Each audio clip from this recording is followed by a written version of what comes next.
ಹೆಚ್ಚಿನ ಮಾಹಿತಿಯನ್ನು ಕೊಡೋದಕ್ಕೆ ನಮ್ಮ ಪ್ರತಿನಿಧಿಗಳು ನೇರ ಸಂಪರ್ಕದಲ್ಲಿ ಜಾಯ್ನ್ ಆಗ್ತಿದ್ದಾರೆ.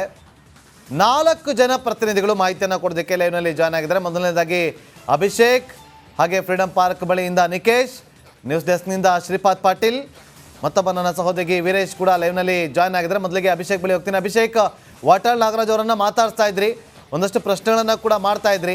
ಸಾಲು ಸಾಲು ಪ್ರತಿಭಟನೆಗಳಿಗೆ ಈಗ ಕರೆ ಕೊಡಲಾಗಿದೆ. ಮೇನ್ ಆಗಿ 22ನೇ ತಾರೀಕು ಕರ್ನಾಟಕ ಬಂದ್ ಬಗ್ಗೆ ಯಾವ ರೀತಿಯಾಗಿ ಬಂದ್ ಇರುತ್ತೆ ಅವತ್ತು, ಜೊತೆಗೆ ಈಗ ರಾಜಭವನ ಚಲೋ ಬಗ್ಗೆ ಒಂದು ಪ್ಲಾನಿಂಗ್ ಅನ್ನ ಮಾಡ್ಕೊಂಡಿದ್ದಾರೆ. ಈ ಎರಡು ಬಗ್ಗೆ ಮಾಹಿತಿಯನ್ನು ಕೊಡೋದಾದ್ರೆ ಅಭಿಷೇಕ್. ನಾಗೇಂದ್ರ ಬಾಬು, ಮೊದಲನೇದಾಗಿ 22ನೇ ತಾರೀಕಿನ ಅಖಂಡ ಕರ್ನಾಟಕ ಬಂದು ಯಶಸ್ವಿ ಆಗೋದಕ್ಕೆ ಒಂದಿಷ್ಟು ಪೂರ್ವ ತಯಾರಿಯನ್ನು ಈಗ ವಾಟಾಳ್ ನಾಗರಾಜ್ ನೇತೃತ್ವದಲ್ಲಿ ಕನ್ನಡ ಪರ ಸಂಘಟನೆಗಳು ಮಾಡ್ಕೊಂಡಿರೋದು. ಮೊದಲನೇದಾಗಿ 3ನೇ ತಾರೀಕು ರಾಜಭವನ ಚಲೋ. ಯಾಕೆ ಈ ಒಂದು ಬಂಧನ ಮಾಡ್ತಾ ಇದೀವಿ ಅಂತ ರಾಜಭವನದ ರಾಜ್ಯಪಾಲರ ಕಿವಿ ಮುಟ್ಟಿಸುವಂಥ ಪ್ರಯತ್ನವನ್ನು ಈ ಸಂಘಟನೆಗಳು ಮಾಡ್ತಿರುವಂಥದ್ದು. ಇವತ್ತು ಸುಮಾರು 190ಕ್ಕೂ ಹೆಚ್ಚು ಸಂಘಟನೆಗಳು ಇಲ್ಲಿ ವಾಟಾಳ್ ನಾಗರಾಜ್ ಅವರ ನೇತೃತ್ವದಲ್ಲಿ ತೀರ್ಮಾನ ತಗೊಂಡಿರುವಂಥದ್ದು. ಇದ್ರ ಜೊತೆಗೆ 7ನೇ ತಾರೀಕು ಬೆಳಗಾವಿ ಚಲೋವನ್ನು ಮಾಡ್ತೀವಿ ಅಂತ ಹೇಳಿರುವಂಥದ್ದು. ಯಾಕೆ ಈ ಚಲೋಗಳನ್ನು ಮಾಡ್ತಿದ್ದಾರೆ? ಜಿಲ್ಲಾ ಕೇಂದ್ರಗಳಲ್ಲಿ ಪ್ರತಿಭಟನೆಯನ್ನ ಮಾಡ್ತಿದ್ದಾರೆ, ಅನೇಕ ಭಾಗದಲ್ಲಿ ಕನ್ನಡಿಗರನ್ನ ಎಬ್ಬರಿಸ್ತಾ ಇದ್ದಾರೆ. ಯಾಕೆ ಅಂತ ನಾನು ಗಿರೀಶ್ ಗೌಡ್ರನ್ನ ಕೇಳ್ತೀನಿ. ಒಂದು ಸಾರಿ ಒಂದು ಬಂದನ್ನ ಇಷ್ಟವರೆಗೂ ಮಾಡ್ಕೊಂಡು ಬರ್ತಾ ಇದ್ರಿ, ಆದರೆ ಮೊದಲನೇ ಬಾರಿಗೆ 3 ದಿನ 2 ದಿನ ಗ್ಯಾಪ್ ಕೊಟ್ಟು ಪ್ರತಿಯೊಂದು ಜಾಗದಲ್ಲೂ ಕೂಡ ಬೇರೆ ಬೇರೆ ಪ್ಲಾನ್ಗಳನ್ನು ಮಾಡ್ಕೊಂಡಿದ್ದೀರಾ. ಯಶಸ್ವಿ ಆಗಬೇಕು ಬಂದಂತನ ಅಥವಾ ಎಲ್ಲರನ್ನು ಒಟ್ಟಿಗೆ ಕರ್ಕೊಂಡು ಇದನ್ನ ದೊಡ್ಡ ಹೋರಾಟ ಮಾಡಬೇಕು ಅಂತನಾ? ಮೊದಲನೇದಾಗಿ ಏನಪ್ಪ ಅಂತ ಹೇಳ್ಬೇಕಂತ ತಮ್ಮ ಮಾಧ್ಯಮದ ಮುಖಾಂತರ ಭಾಷಾವಾರು ಪ್ರಾಂತ್ಯ ಆದಮೇಲೆ ರಾಜ್ಯಗಳ ವಿಂಗಡಣೆ ಆಯ್ತಲ್ವಾ? ರಾಜ್ಯ ವಿಂಗಡಣೆ ಆದಮೇಲೆ ಈ ನಮ್ಮ ಕರ್ನಾಟಕದಿಂದ ಬೇರೆ ಯಾರೂ ಕನ್ನಡಿಗರು ಹೋಗಿ ಬೇರೆ ರಾಜ್ಯಗಳಲ್ಲಿ ಹೋಗಿ ಭಾಷೆ ವಿಚಾರವಾಗಿ ಜಗಳ ಮಾಡೋದು, ತರಲೆ ಮಾಡೋದು ಯಾವುದೂ ಮಾಡ್ತಾಯಿಲ್ಲ. ನೀವು ತಮಿಳ್ನಾಡು ತೊಗೋಬೋದು, ಗೋವಾ ತೊಗೋಬೋದು, ಅಥವಾ ಮಹಾರಾಷ್ಟ್ರ ತೊಗೋಬೋದು, ತೆಲಂಗಾಣ ತೊಗೊಳ್ಳಿ. ಪ್ರತಿಯೊಬ್ಬರು ನಮಗೆ ಸುತ್ತಮುತ್ತ ಇರ್ತಕ್ಕಂಥವ್ರು ಎಲ್ಲರೂ ಕನ್ನಡಿಗರಿಗೆ ದೌರ್ಜನ್ಯ ಮಾಡ್ತಾಯಿದ್ರೆ ವಿನ ಯಾರೂ ಸಹ ನಮ್ಮ ಜೊತೆ ಸಹಬಾಳ್ವೆಯಿಂದ ನಡ್ಕೊಂಡು ಹೋಗ್ತಾ ಇಲ್ಲ. ಸೊ ನಾನೇನಪ್ಪ ಹೇಳೋದು ಅಂತಂದರೆ, ಈ ಒಂದು ಪ್ರತಿಭಟನೆಯನ್ನು ಕೇಂದ್ರ ಸರ್ಕಾರ ಮತ್ತು ರಾಜ್ಯ ಸರ್ಕಾರ ಎರಡಕ್ಕೂ ಗಮನಕ್ಕೆ ಬರಬೇಕು. ಇದನ್ನು ಯಾರಾದರೂ ಇದನ್ನು ಅಂತ್ಯ ಮಾಡಬೇಕು. ಏನೋ ಪದೇ ಇವರು ನವಂಬರ್ 1ನೇ ತಾರೀಕು ಬಂದರೆ ಕನ್ನಡ ದಿನಾಚರಣೆ ಮಾಡೋಕ್ಕೆ ಬರ್ತಾರೆ, ಮತ್ತು ಅಲ್ಲಿ ಬಂದು ಗಡಿನಲ್ಲಿ ಬಂದು ಸಂಗೊಳ್ಳಿ ರಾಯಣ್ಣನ ಪ್ರತಿಮೆ ಹೊಡೆದಾಕ್ತಾರೆ, ಕಿತ್ತೂರು ರಾಣಿ ಚೆನ್ನಮ್ಮನ ಪ್ರತಿಮೆನ ಹೊಡೆದಾಕ್ತಾರೆ MESನವರು.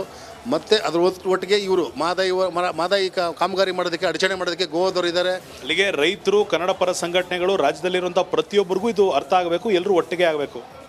ಯಾಕೆ ಒಂದು ಹಂತವಾಗಿ ಒಂದು ತಮಿಳ್ನಾಡು ಗಡಿ ಬಂದು ಮತ್ತು ಹೊಸಕೋಟೆ ಗಡಿ ಬಂದು ರಾಜಭವನ ಮತ್ತಿಗೆ ಬೆಂಗಳೂರಿಂದ ಮೈಸೂರಿಗೂ ರ್ಯಾಲಿ, ಮತ್ತು ಬೆಂಗಳೂರಿಂದ ಬೆಳಗಾವಿವರೆಗೂ ರ್ಯಾಲಿ ಯಾಕೆ ಮಾಡ್ತಾಯಿದ್ದೀವಿ ಅಂತ ಹೇಳಿದ್ರೆ, ಪ್ರಗತಿಪರ ಚಿಂತಕರು, ರೈತ ಮುಖಂಡರು, ಮಹಿಳಾ ಮುಖಂಡರುಗಳು, ಮಹಿಳಾ ಸಂಘಟನೆ, ರೈತ ಸಂಘಟನೆ, ದಲಿತ ಸಂಘಟನೆಗಳು, ಪ್ರಗತಿಪರರು ಎಲ್ಲರೂ ಒಟ್ಟಾಗಿ ಬಂದು ಕನ್ನಡ ಪರ ಹೋರಾಟಗಾರರು ಮತ್ತು ITBT, ಮೊದಲನೇದಾಗಿ ITBT ಅವರು ಇಲ್ಲಿ ಐಷಾರಾಮಿ ಜೀವನ ಮಾಡ್ತಾಯಿದ್ದಾರೆ. ದಯಮಾಡಿ ನಿಮಗೆ ನೀರು, ಗಾಳಿ, ಬೆಳಕು, ಸ್ವಚ್ಛತೆಯಿಂದ ಇರಬೇಕಂತಂದರೆ ನೀವೆಲ್ಲ ಇಂಥ ಹೋರಾಟಗಳಿಗೆ ಕೈ ಜೋಡಿಸ್ಬೇಕಾದ್ದು ITBT ಅವ್ರ ಕಂಪನಿ ಕೆಲಸ. ಹಾಗಾಗಿ ನಾನು ಹೇಳ್ತಾ ಇದ್ದೀನಿ, ನಾವೇನಂತ ಹೇಳಿದ್ರೆ ಮನವಿ ಮಾಡ್ತಾಯಿದ್ದೀವಿ ಪ್ರತಿಯೊಬ್ಬರಿಗೂ, ಪ್ರತಿ ಹಂತದಲ್ಲೂ ಎಲ್ಲ ವರ್ಗದ ಜನಗಳನ್ನ ಭೇಟಿ ಮಾಡಿ, ಸಭೆಗಳನ್ನ ಮಾಡಿ, ಹೋರಾಟಗಳನ್ನ ಮಾಡಿ ಎಲ್ಲರ ಗಮನ ಸೆಳೆದು ಐತಿಹಾಸಿಕವಾದಂಥ ಬಂದ್ ಮಾಡಬೇಕಂತ ತೀರ್ಮಾನ ಮಾಡಿದ್ದೀವಿ.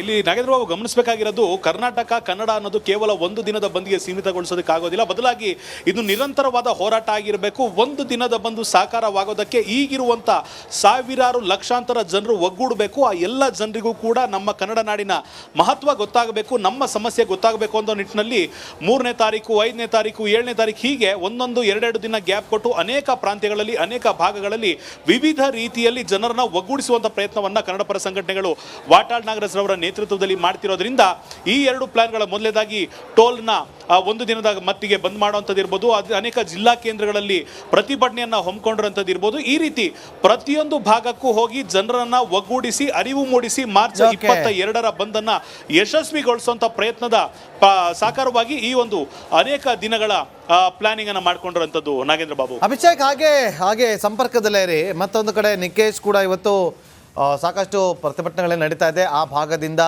ಒಂದು ಕಡೆ ನರ್ಸ್ಗಳು ಪ್ರತಿಭಟನೆಯನ್ನು ಮಾಡ್ತಾರೆ, ಅಲ್ಲಿಂದ ವರದಿಯನ್ನು ಮಾಡ್ತಾ ಇದ್ರು. ಇವತ್ತು BJP ನಿಯೋಗ CM ಅವರನ್ನು ಭೇಟಿ ಮಾಡೋದಕ್ಕೆ ಹೋಗಿದ್ರು, ಅಲ್ಲೂ ಕೂಡ ವರದಿಯನ್ನು ಮಾಡಿದ್ರು. ಈಗ ಈ ಕನ್ನಡ ಪರ ಸಂಘಟನೆಗಳೇನು ಸಭೆಯನ್ನು ಮಾಡಿದ್ರು, ಆ ಸಭೆಯ ಬಗ್ಗೆ ಮತ್ತಷ್ಟು ಮಾಹಿತಿಯನ್ನು ಕೊಡ್ತಾರೆ ನಿಕೇಶ್. ಒಂದು ಕಡೆ ತಮಿಳುನಾಡು ಗಡಿ ಬಂದ್ ಮಾಡೋದಕ್ಕೆ ಪ್ಲಾನಿಂಗನ್ನು ಮಾಡ್ತಿದ್ದಾರೆ, ಮತ್ತೊಂದು ಕಡೆ ಮೈಸೂರು, ಮಂಡ್ಯ, ರಾಮನಗರ 3 ಜಿಲ್ಲೆಗಳ ಬಂದ್ಗೆ ಕರೆ ಕೊಡಲಾಗ್ತಾ ಇರುವಂಥದ್ದು. ಈ ಭಾಷಾವಾರ್ನ ವಿಚಾರವಾಗಿ ಸಾಕಷ್ಟು ಹೋರಾಟಗಾರರ ಕಿಚ್ಚು ಹೆಚ್ಚಾಗ್ತಾ ಇದೆ. ಸೊ ಹೇಗಿರುತ್ತೆ ಇದರ ರೂಪುರೇಷೆಗಳು, ಮಾಹಿತಿ ಕೊಡ್ಬೋದಾ ನಿಕೇಶ್? ಖಂಡಿತ ನಾಗೇಂದ್ರ ಬಾಬು, ಯಾಕಂತ ಹೇಳಿದ್ರೆ ಕನ್ನಡ ನೆಲ ಜಲ ಭಾಷೆ ವಿಚಾರ ಬಂದಾಗ ಕನ್ನಡಿಗರು ಎದ್ದೇಳ್ತಾ ಇದ್ದಾರೆ. ಆದ್ರೆ ಸರ್ಕಾರ ಏನ್ ಮಾಡ್ತಿದೆ ಅಂತ ಹೇಳಿದ್ರೆ ನಿದ್ದೆಯಲ್ಲಿ ಹೋಗಿದೆ. ನಿದ್ದೆಯಿಂದ ಬಡಿದೆಬ್ಬಿಸುವಂತ ಕೆಲಸವನ್ನ ನಮ್ಮ ಕರ್ನಾಟಕ ರಾಜ್ಯದ ಕನ್ನಡ ಜನತೆ ಮಾಡ್ತಾ ಇರುವಂತದ್ದು. ಅದರಲ್ಲೂ ಬಹಳ ಪ್ರಮುಖವಾಗಿ ವಾಟಾಳ್ ನಾಗರಾಜ್ ಅವರು ಈ ಒಂದು ಹೋರಾಟದ ನೇತೃತ್ವವನ್ನು ವಹಿಸಿಕೊಂಡಿದ್ದಾರೆ. ಅದು ಮಾರ್ಚ್ 22, ಮಾರ್ಚ್ 3, ಮಾರ್ಚ್ 7, ಮಾರ್ಚ್ 11 ಹಾಗೆ ಮಾರ್ಚ್ 14 ಇಡೀ ಕರ್ನಾಟಕದಲ್ಲಿ ಬಂದ್ ಅನ್ನು ಮಾಡುವಂತ ಒಂದು ದೊಡ್ಡ ಮಟ್ಟದ ಪ್ರತಿಭಟನೆಗೆ ಕರ್ನಾಟಕ ಸಾಕ್ಷಿ ಆಗ್ತಾ ಇರುವಂತದ್ದು. ಇನ್ನೊಂದು ನಾಗೇಂದ್ರ ಬಾಬು ಬಹಳ ಪ್ರಮುಖವಾಗಿ ಗಮನಿಸಬೇಕಾಗುತ್ತೆ, ಅಲ್ಲಿ ಬೆಳಗಾವಿಯಲ್ಲಿ ಮೊನ್ನೆ ನಡೆದಿರುವಂತಹ ಪ್ರೊಟೆಸ್ಟ್ ಅಲ್ಲಿ ನಾನು ಹೋಗಿ ಮಾತನಾಡ್ಸಿದ್ದೀನಿ. ಅಲ್ಲಿ ಕನ್ನಡ ಪರ ಸಂಘಟನೆಯಲ್ಲಿರ್ಬಹುದು ಅಥವಾ ಸಾರ್ವಜನಿಕರು ಹೇಳ್ತಾ ಇರುವಂತದ್ದು, ಅಲ್ಲಿ 2 ಡಬಲ್ ಸ್ಟ್ಯಾಂಡರ್ಡ್ ಅನ್ನ ಸರ್ಕಾರ ನಡೆಸ್ತಾ ಇದೆ. ಒಂದು, ಕರ್ನಾಟಕ ಈ ಒಂದು ದೊಡ್ಡ ಮಟ್ಟದ ಹೋರಾಟಕ್ಕೆ ಸಾಕ್ಷಿ ಆಗ್ತಾ ಇದ್ರು ಕೂಡ ಅಲ್ಲಿನ ಉಸ್ತುವಾರಿ ಸಚಿವರಾಗ್ಲಿ ಮತ್ತೊಬ್ರು ಯಾರು ಮಾತಾಡ್ತಾ ಇಲ್ಲ. ಉಸ್ತುವಾರಿ ಸಚಿವರು ಏನ್ ಹೇಳ್ತಾರೆ ಅಂತ ಹೇಳಿದ್ರೆ ಪ್ರತಿಭಟನೆಯನ್ನ ದಯಮಾಡಿ ಹಿಂತೆಗೆದುಕೊಳ್ಳಿ ಅಂತ ಹೇಳ್ತಾರೆ. ಆದ್ರೆ ಮರಾಠಿ ಅದರಲ್ಲೂ ಕೂಡ MES ಪುಂಡ್ರಿಗೆ ಬಾಲ ಬಿಚ್ಚೋದನ್ನ ಬಾಲ ಕಟ್ ಮಾಡ್ತೀನಿ ಅಂತ ಹೇಳೋ ಯಾರು ಕೂಡ ಧೈರ್ಯ ಮಾಡ್ತಾ ಇಲ್ಲ.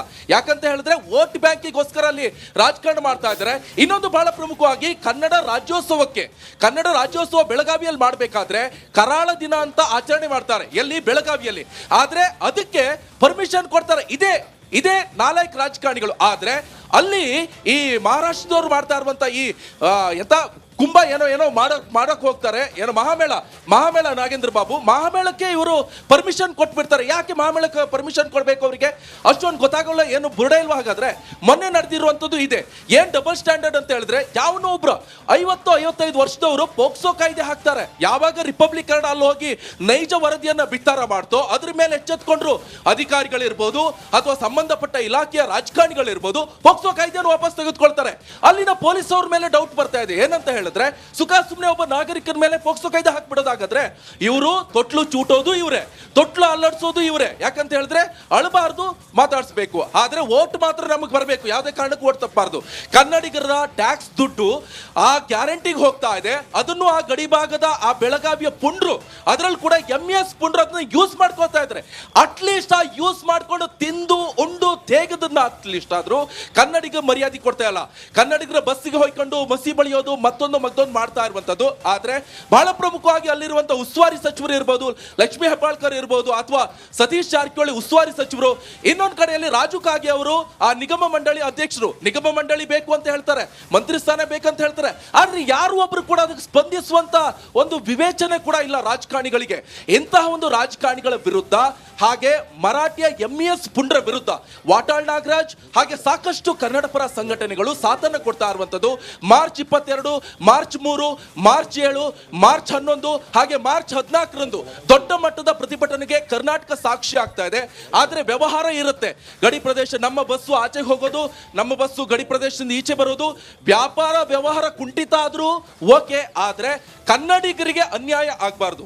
ಕನ್ನಡಿಗರಿಗೋಸ್ಕರ ಏನ್ ಮಾಡೋಕ್ಕೂ ಕೂಡ ನಾವು ಸಿದ್ಧರಾಗಿದ್ದೀವಿ, ಕನ್ನಡ ಜನಕ್ಕೋಸ್ಕರ ಪ್ರಾಣ ಕೊಡೋಕ್ಕೂ ಸಿದ್ಧರಾಗಿದ್ದೀವಿ ಅಂತ ಹೇಳ್ಕೊಂಡು ಕನ್ನಡ ಪರ ಹೋರಾಟಗಾರರು ದೊಡ್ಡ ಮಟ್ಟದ ಪ್ರತಿಭಟನೆಗೆ ಇಳಿದಿರುವಂತದ್ದು. ಮಾರ್ಚ್ ಮಾತ್ರ ಸಿಕ್ಕಾಪಟ್ಟೆ ಸರ್ಕಾರಕ್ಕೆ ಬಿಸಿ ತಟ್ಟೋದಂತೂ ಗ್ಯಾರಂಟಿ. ಆದ್ರೆ ಯಾರೊಬ್ಬ ಸಚಿವರು ಕೂಡ ಇದ್ರ ಬಗ್ಗೆ ಏನು ಬಾಯಿ ಬಿಡ್ತಾ ಇಲ್ಲ. ಏನ್ ಮಾಡೋಕ್ಕಾಗಲ್ವಾ? ಹಾಗಾದ್ರೆ ಮಹಾರಾಷ್ಟ್ರದವ್ರ ಜೊತೆ ಮಾತಾಡೋಕ್ಕಾಗಲ್ವಾ? ಹಾಗಾದ್ರೆ ಇನ್ನೇನಾದ್ರೂ MES ಪುಂಡ್ರು ಬಾಲ ಬಿಚ್ಚರೆ ಅವ್ರು ಬಾಲ ಕಟ್ ಮಾಡ್ತೀವಿ ಅಂತ ಹೇಳೋಕ್ಕಂತ ಧೈರ್ಯ ಇಲ್ಲ. ಯಾಕೆ ಧೈರ್ಯ ಇಲ್ಲ ಅಂತ ಹೇಳಿದ್ರೆ ಅವ್ರದ್ದು ಅರ್ಧಂಬರ್ಧ ಓಟು ಹೋಗುತ್ತೆ ಅನ್ನುವಂತ ಭಯ ಈ ರಾಜಕಾರಣಿಗಳಿಗೆ.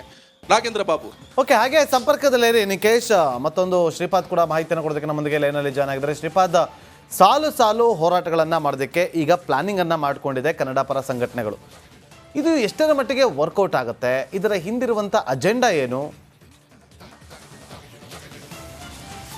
ಎಸ್ ನಾಗೇಂದ್ರ ಬಾಬು, ಈ ಪ್ರತಿಭಟನೆಗಳ ಮೂಲಕ ಸರ್ಕಾರವನ್ನು ಎಚ್ಚರಿಸುವಂತಹ ಕೆಲಸ ಈಗ ಕನ್ನಡ ಪರ ಸಂಘಟನೆಗಳಿಂದ ನಿರಂತರವಾಗಿ ಆಗ್ತಾ ಇದೆ. ಯಾಕಂದ್ರೆ ಸಾರಿಗೆ ಇಲಾಖೆಯಲ್ಲಿ ಕೆಲಸ ಮಾಡುವಂತಹ ನೌಕರರು ಈಗ ಭಯ ಬೀಳುವಂತಹ ಪರಿಸ್ಥಿತಿ ನಿರ್ಮಾಣ ಆಗಿದೆ. ಭಯದಲ್ಲಿ ಅವರು ಜೀವನ ಕಳೆಯುವಂತಹ ಪರಿಸ್ಥಿತಿ ನಿರ್ಮಾಣ ಆಗಿದೆ. ಕುತ್ಕೊಂಡು ನಿದರ್ಶನ ಕೊಡುವಂತ ಅಥವಾ ಆರ್ಡರ್ ಅನ್ನ ಹೊರಡಿಸುವಂತ ಪಾಸ್ ಮಾಡುವಂತ ಅಧಿಕಾರಿಗಳು ಯಾರು ಕೂಡ ರಸ್ತೆಗೆ ಇಳಿಯೋದಿಲ್ಲ. ಆದರೆ ನೇರವಾಗಿ ಬೆಳಗಾವಿಯ ಬಸ್ಸನ್ನು ಮಹಾರಾಷ್ಟ್ರಕ್ಕೆ ತೆಗೆದುಕೊಂಡು ಹೋದಾಗ ಅವರ ಜೀವಕ್ಕೆ ಆತಂಕ ಇರುತ್ತೆ. ಇದು ಯಾವುದೇ ಕಾರಣಕ್ಕೂ ಮುಂದುವರಿಬಾರದು. ನಮ್ಮ ನೌಕರರಿಗೆ ಸೇಫ್ಟಿ ಸಿಗಬೇಕು, ಜೊತೆಗೆ ಈ ಮಹಾರಾಷ್ಟ್ರದ ಪುಂಡ್ರಿಗೆ ಬ್ರೇಕ್ ಹಾಕುವಂತ ಕೆಲಸ ಕೂಡಲೇ ಆಗಬೇಕು. ಈ ವಿಚಾರವನ್ನ ಇಟ್ಕೊಂಡು ಈಗ ಕನ್ನಡ ಪರ ಸಂಘಟನೆಗಳು ಎಲ್ಲರನ್ನೂ ಎಚ್ಚರಿಸುವಂತಹ ಕೆಲಸವನ್ನ ಹೋರಾಟಗಳ ಮೂಲಕ ಮಾಡ್ತಾ ಇದ್ದಾರೆ. ಸರ್ಕಾರ ಈ ಹೋರಾಟಗಳನ್ನು ಎಷ್ಟು ಗಂಭೀರವಾಗಿ ತೆಗೆದುಕೊಳ್ತಾರೆ, ಮುಂದಿನ ದಿನಮಾನಗಳಲ್ಲಿ ಸಾರಿಗೆ ಇಲಾಖೆಯಲ್ಲಿ ಕೆಲಸ ಮಾಡುವಂತಹ ನಿರ್ವಾಹಕ ಚಾಲಕರಿಗೆ ಎಷ್ಟರ ಮಟ್ಟಿಗೆ ಸೇಫ್ಟಿ ಸಿಗುತ್ತೆ, ಎಲ್ಲದಕ್ಕಿಂತ ಮುಖ್ಯವಾಗಿ ಈ ಭಾಷಾ ವಾರ್ ಮತ್ತು ಗಡಿ ಹೋರಾಟ ಏನಿದೆ ಅದಕ್ಕೆ ಯಾವ ರೀತಿಯ ತಾರ್ಕಿಕ ಅಂತ್ಯ ಸಿಗುತ್ತೆ ಅನ್ನೋದು ಸದ್ಯಕ್ಕಿನ ಪ್ರಶ್ನೆ ಆಗಿದೆ. ನಾಗೇಂದ್ರ ಬಾಬು.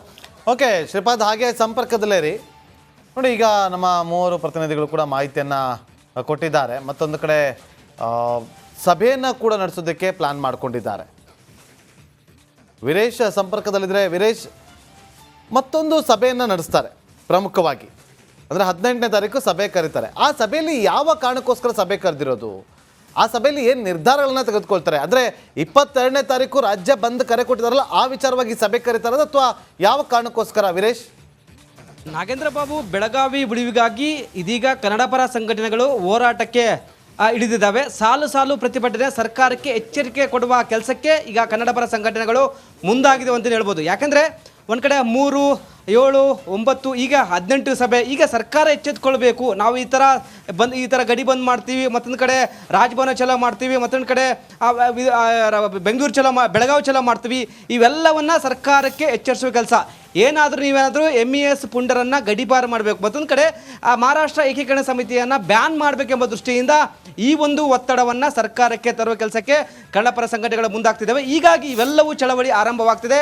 22 ಅಂದರೆ ಮಾರ್ಚ್ 22 ಕರ್ನಾಟಕ ಬಂದ್ ಆಗೇ ಆಗುತ್ತೆ. ಅಷ್ಟರೊಳಗೆ ಸರ್ಕಾರ ಏನಾದರೂ ಡಿಸೈಡ್ ಮಾಡಿದರೆ ಅಲ್ಲಿ ಬೆಳಗಾವಿಗಾಗಿ ಒಂದು ಪ್ರಶ್ನೆ, ಈಗ ಈ ಒಂದು ಬಂದ್ಗೆ ಕರೆ ಕೊಟ್ಟಿದ್ದಾರಲ್ಲ, ಎಲ್ಲಾ ಸಂಘಟನೆಗಳು ಕೂಡ ಒಟ್ಟಿಗೆ ಮಾಡ್ತಾರೆ ಅನ್ನೋದೇ ಇಂಪಾರ್ಟೆಂಟ್ ಈಗ. ಯಾಕಂದ್ರೆ ಪ್ರತಿ ಬಾರಿಯೂ ಕೂಡ ಕನ್ನಡ ಪರ ಸಂಘಟನೆಗಳು ಪ್ರತಿಭಟನೆಯನ್ನ ಮಾಡಿದ್ರೆ ಎಲ್ಲರೂ ಕೂಡ ಒಟ್ಟಿಗೆ ಮಾಡೋದಿಲ್ಲ. ಮಾತಾಡ್ತೀನಿ ಹಾಗೆ ಸಂಪರ್ಕದಲ್ಲೇ ರೀ. ಪ್ರವೀಣ್ ಶೆಟ್ಟಿ ಅವರು ಇವಾಗ ನಮ್ಮೊಂದಿಗೆ ಫೋನ್ ಸಂಪರ್ಕದಲ್ಲಿದ್ದಾರೆ. ಪ್ರವೀಣ್ ಶೆಟ್ಟಿ ನಮಸ್ಕಾರ. ನಮಸ್ತೆ ಸರ್. ಪ್ರವೀಣ್ ಶೆಟ್ಟಿ ಅವರು, ಈಗ ಮೊನ್ನೆ ಬೆಳಗಾವಿಗೆ ಹೋಗಿದ್ರಿ, ನೀವು ಕೂಡ ಅಲ್ಲಿ ಪ್ರತಿಭಟನೆಯನ್ನ ಮಾಡಿ ಬಂದ್ರಿ. ಈಗ ಸಾಲು ಪ್ಲಾನಿಂಗ್ಗಳಾಗಿದೆ ಪ್ರತಿಭಟನೆ ಮಾಡೋದಕ್ಕೆ, ನಿಮ್ಮ ಬೆಂಬಲ ಇದೆಯಾ? ಯಾವುದು ಈಗ ಕನ್ನಡ ಪರ ಸಂಘಟನೆಗಳು ಸಭೆಯನ್ನ ಮಾಡಿ ಸಾಲು ಪ್ರತಿಭಟನೆಗಳನ್ನ ಮಾಡೋದಕ್ಕೆ ಪ್ಲಾನ್ ಮಾಡ್ಕೊಂಡಿದ್ದಾರೆ. 22ನೇ ತಾರೀಕು ರಾಜ್ಯ ಬಂದು, ಜೊತೆಗೆ ಮಾರ್ಚ್ ಈ ತಿಂಗಳಲ್ಲಿ 3ನೇ ತಾರೀಕು ಒಂದು ಬಂದಿದೆ. ತಮಿಳುನಾಡು ಗಡಿ ಬಂದ್ ಮಾಡ್ತಿದ್ದಾರೆ, 3 ಜಿಲ್ಲೆಗಳಲ್ಲಿ ಬಂದ್ ಮಾಡ್ತಿದ್ದಾರೆ. ರಾಜಭವನ್ ಚಲೋ ಇದೆ 3ನೇ ತಾರೀಕು. ಈ ಎಲ್ಲ ಪ್ರತಿಭಟನೆಗಳಿಗೂ ನಿಮ್ಮ ಬೆಂಬಲ ಇರುತ್ತಾ ಅಂತ? ವಾಟಾಳ್ ನಾಗರಾಜ್ ಅವರು ಕನ್ನಡದ ಹಿರಿಯ ಹೋರಾಟಗಾರರು. ಅವರ ಹೋರಾಟಗಳಿಗೆ ನಾವು ಎಲ್ಲಾ ಹೋರಾಟಗಳಲ್ಲೂ ಅವ್ರ ಜೊತೆಗೆ ಇರ್ತೀವಿ. ಆದ್ರಿಂದ ಈ ಬಂದ್ ಬಗ್ಗೆ ಇನ್ನು ನಾವು ನಮ್ಮ ಸಂಘಟನೆಯಲ್ಲಿ ಚರ್ಚೆ ಮಾಡಿ ಮುಂದಿನ ನಿರ್ಧಾರ ತಗೋತೀವಿ. ಅದ್ರ ಬಗ್ಗೆ ನಾವಿನ್ನು ಚರ್ಚೆ ಮಾಡಿಲ್ಲ. ಚರ್ಚೆ ಮಾಡಿ ನಿರ್ಧಾರವನ್ನು ತಗೋತೀವಿ. ಓಕೆ ಅಲ್ಲ, ಒಟ್ಟಿಗೆ ಈಗ ಭಾಷಾ ವಿಚಾರವಾಗಿ ಇಷ್ಟೆಲ್ಲ ಪ್ರತಿಭಟನೆಗಳು ಮಾಡ್ತಿದ್ದಾರೆ. ಸೊ ಅಂದ್ರೆ ಇನ್ನು ನೀವು ನಿಮ್ಮನ್ನ ಕರೆದಿಲ್ವ ಇವತ್ತು ಸಭೆಗೆ? ಹಾಗಾದ್ರೆ ಇಲ್ಲ ಕರೆದಿದ್ದಾರೆ. ನಾನು ಕಾರಣಾಂತರದಿಂದ ಬೇರೆ ಕಡೆ ಇರೋದ್ರಿಂದ ಹೋಗಿಲ್ಲ. ಅವ್ರಿಗೆ ಚರ್ಚೆ ಮಾಡಿ ನಿರ್ಧಾರ ಪ್ರಕಟಿಸ್ತೀವಿ. ನಮ್ಮ ಸಂಘಟನೆ ಎಲ್ಲಾ ಜಿಲ್ಲಾಧಿಕಾರಿಗಳು, ರಾಜ್ಯ ಪದಾಧಿಕಾರಿಗಳ ಸಭೆ ಕರೆದು ನಿರ್ಣಯ ತಗೋತೀವಿ. Okay thank you Praveen Shetty ಅವರೇ. ಇವತ್ತಿನ ಸಭೆ ಕರೆದಿದ್ರು, ಆದರೆ ಕಾರಣಾಂತರಗಳಿಂದ ಹೋಗೋದಕ್ಕಾಗಿಲ್ಲ. ಆದರೆ ವಾಟಾಳ್ ನಾಗರಾಜ್ ಅವರ ನೇತೃತ್ವದಲ್ಲಿ ಏನು ನಡೆದರೂ ಕೂಡ ನಮ್ಮ ಸಪೋರ್ಟ್ ಇದ್ದೇ ಇರುತ್ತೆ, ಬೆಂಬಲ ಇದ್ದೇ ಇರುತ್ತೆ. ಆದರೆ ಪ್ರತಿಭಟನೆಯಲ್ಲಿ ಪಾಲ್ಗೊಳ್ಳೋದ್ರ ಬಗ್ಗೆ ನಾವಿನ್ನೂ ಚರ್ಚೆ ಮಾಡಿಲ್ಲ. ನಮ್ಮ ಎಲ್ಲ ಜಿಲ್ಲಾ ಘಟಕದ ಜೊತೆಯಲ್ಲಿ ನಾವು ಒಮ್ಮೆ ಚರ್ಚೆ ಮಾಡಿ ಆ ಬಳಿಕ ನಮ್ಮ ನಿಲುವು ಏನು ಅಂತೇಳಿ ತಿಳಿಸ್ತೀವಿ ಅಂತ ಪ್ರವೀಣ್ ಶೆಟ್ಟಿ ಅವರು ಈಗಷ್ಟೇ ತಿಳಿಸಿದ್ದಾರೆ ರಿಪಬ್ಲಿಕ್ ಕನ್ನಡಕ್ಕೆ.